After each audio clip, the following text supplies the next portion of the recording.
Parents can really wreck your life when you're 12. Jasons have moved from Toronto to a run-down old house near Cobourg, Ontario. There's nothing to do, no one to hang out with. Jason can't even find hidden treasure in the attic, only an old battered bugle. Then he meets Charlotte and her 5-year-old brother Squid, and their grandmother teaches Jason to play the bugle. Gran also tells a wild story about the horn, which once belonged to Jason's great-uncle. The kids improvise a band with Charlotte on flute and Squid on drums. One misty afternoon, on an ordinary country path, they head out to practice, intending to march past Jason's house to the town sign and back.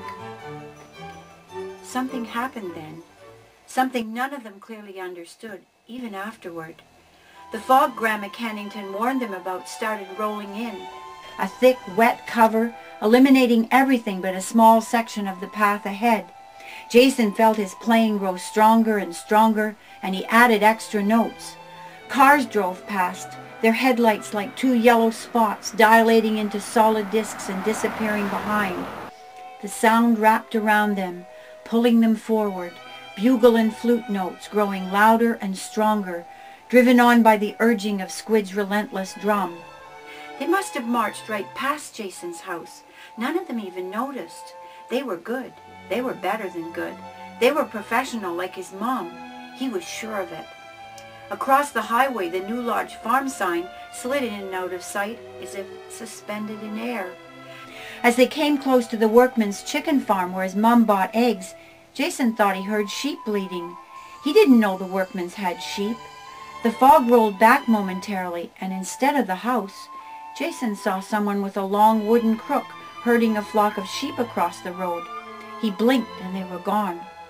Droplets of water formed in a ring on his bugle, and the instrument glimmered almost like a beacon in the fog. Any minute now and they'd see the Cobourg town sign, and it would be time to turn back. It was then it occurred to Jason that no cars were passing now, that it seemed very still. The path had become a dirt road, a strange road, and as if by some signal they all stopped. Squid's drum playing dwindled down to an occasional nervous tap, tap. "Where are we?" Charlotte whispered. Jason turned to stare at her. She was pulling nervously at the ties of a long cloak she was wearing. Underneath he glimpsed a roughly woven ankle-length brown skirt. Squid's t-shirt had grown into an oversized, drab-looking shirt belted at the waist by some frayed rope, his sturdy legs covered by coarse stockings. Jason looked down, amazed to see himself dressed like Squid. All wore rough sandals, tied on with ragged strips of leather. "Why are we wearing this stuff?" Squid asked, looking more than a little puzzled. I'm not sure," Jason replied, "but it's something pretty weird." "I don't understand what's going on," Charlotte whispered again, looking at Squid and then back at Jason. "We've transported somewhere," Jason replied nervously, "to some other time." He looked around. "Maybe to some other country." Squid shrugged his shoulders and started playing again, a deep resonating rat-a-tat-tat. He seemed unconcerned that the drum was no longer tin, rough leather strands replacing the yellow cord, its brownness blending in with his drab shirt and stockings. Jason put the bugle to his lips, hoping it would sound the same. He began the bugle call, and the notes ran ahead of him, different notes, better notes. Charlotte took a deep breath and added her harmony to the group. Squid shouted, "Company march!" and they all started off again along the strange new road. Ahead in the distance, Jason thought he glimpsed the outline of a castle up on a hill. A mirage, he thought. Either that or he was dreaming.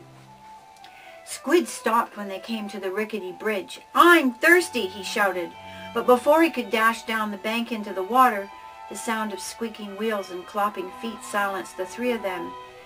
They stood uncertainly by the side of the road as a cart pulled by 2 lumbering oxen slowly approached. When the man sitting in the cart saw them, he cracked his whip, his leathered face menacing. "Was machen Sie?" he snapped. "Sie junge Dieben!" "What are those funny words?" Squid asked, moving closer to Charlotte. "I don't know," Charlotte faltered. The man cracked the whip a second time, and Charlotte cried out, clasping the back of her hand. "Wait a minute," Jason yelled, jumping in front of her. "We can't understand you. He felt the butt of the whip in his stomach and instinctively raised his arm, the bugle still in his hand. The whip end pinged off the shiny metal. "Hein der Diebe, hein!" The man spat on the road and cracked the whip again, this time to spur on the oxen. Jason stood rigid, anger and fear racing through him, as the cart, one of its wheels noticeably wobbling, rumbled on down the road. "Diebe," he whispered. "We're not thieves." He realized then that he understood what the man had said. He had ordered them home and called them thieves. When he turned, Charlotte and Squid were standing absolutely still, her arm and part of her cloak protectively around his small shoulder. As she turned toward Jason, he could see a large red welt on the back of her hand. "I understood too," she whispered, stroking Squid's head with her other hand. "We're speaking some other language, Jason." "What an idiot!" Jason cut in, still trembling. "What did he think we were going to steal?" "I don't know," Charlotte faltered. "We should have punched him," Squid said, his face still in the folds of Charlotte's cloak. "He was mean and dirty, and he had black teeth."